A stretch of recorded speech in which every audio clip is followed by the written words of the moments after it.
Hello, you're welcome to the third edition of the Governor Explains. It is a program designed for the Governor of Bayelsa State, Chieftain Presilva, to explain government policies and programs. I will not be doing the interview alone. I have my colleagues here with me. First is Kola Oredipe from FRC, and Kola, you're welcome. Thank you. We also have representing the indigenous publishers. We have Francis Dufwa. Francis. Good evening.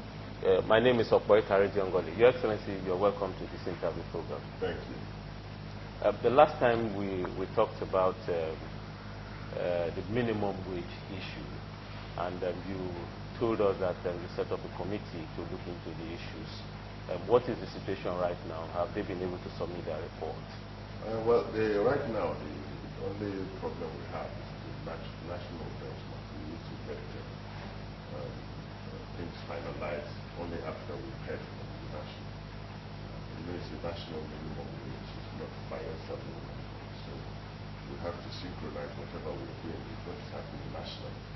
And as yet, we haven't gotten that final detail from the national. So we are still where we were when as I said, we are ready anytime to pay the wage. We just not want to go to go solo. Exactly. So we're waiting for what's happening nationally.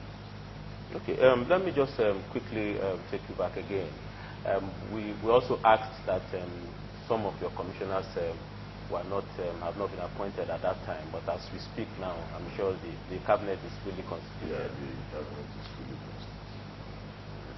But some questions were asked. Why did it take you so long to try to get the cabinet in place? But I explained already during the inauguration of the commission that it took me some while because I had to do a wide-ranging presentations. Of course, when somebody recommends someone to you, you also need to do some due diligence because having run government for some time now, you have some experience and you know that you don't want to make any mistake or picking anybody that you know will not be able to do the job. In the past, we had cases where commissioners really, some of them were really best for the job because the recommendations that we do. So this time we had to do due diligence and all the recommendations that we got.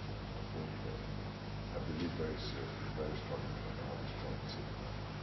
Yeah, before my colleague Kola will come in, recently there were some elders that met in Yenagoa here, and one of their recommendations was that you need to have a performance evaluation index for the commissioners. I don't know how you see that. How do you look into that?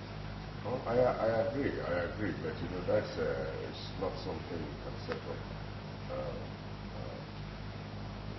so quickly. We have to look at it. We've already, I actually measure their performance all the time because they work for me and for the government. So I do that already. But the SLG also, as the Secretary of the Government, does some kind of performance tracking. And I think it's a very good suggestion, and we're taking that on board. And we have not really set it up, but it's something that I'm taking on board. Okay, Your Excellency. My question will say border on the new ESCO constituted.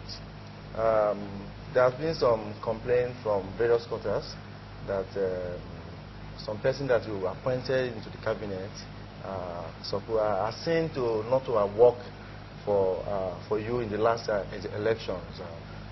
Maybe possibly that they are in the opposition, and some of your very good friends are not comfortable with this development. I agree. I mean, not everybody works for me, but when you come to appointment, you must grow up who works for you. You want to know who can really do the job. And in this case, that is what I consider. And of course, politics is about winning people as well. We also need to bring more people on board, so we are also doing that.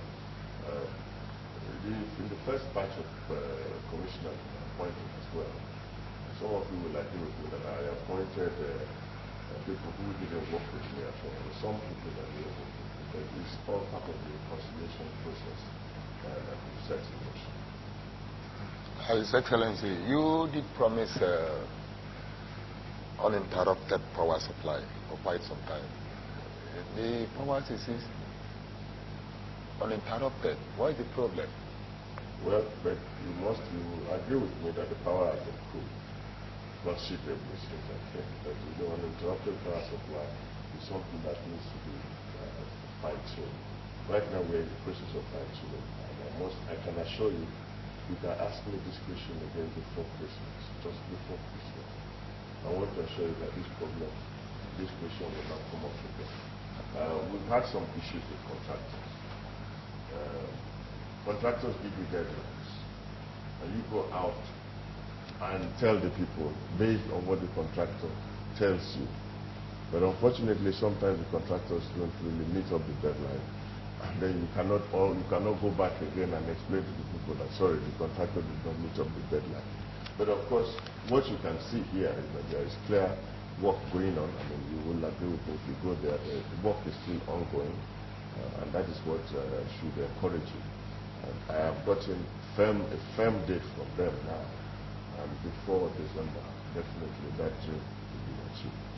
Yeah, Your Excellency, talking about projects and completion, the October commissioning timeline is almost very near.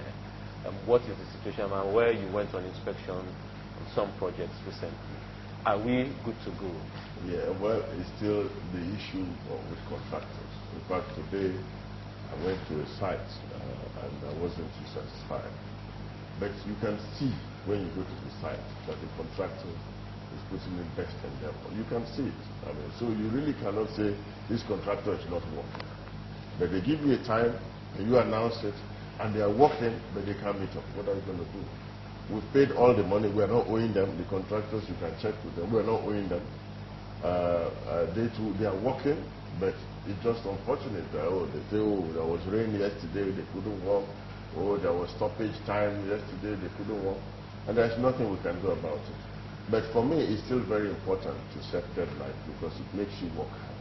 So we'll continue to work hard. And you see that all the projects that we promised are either finished or ongoing. So for me, that is what should satisfy Bayelsa. If they go to the site and they see that contractors have moved out of site, then I think we have an issue. But contractors are working, and you can see that they are seriously working. And these are constraints that are beyond me. Because if a contractor tells me in a meeting that he's going to deliver this project at so time, and he can do it, then I go out and I tell people.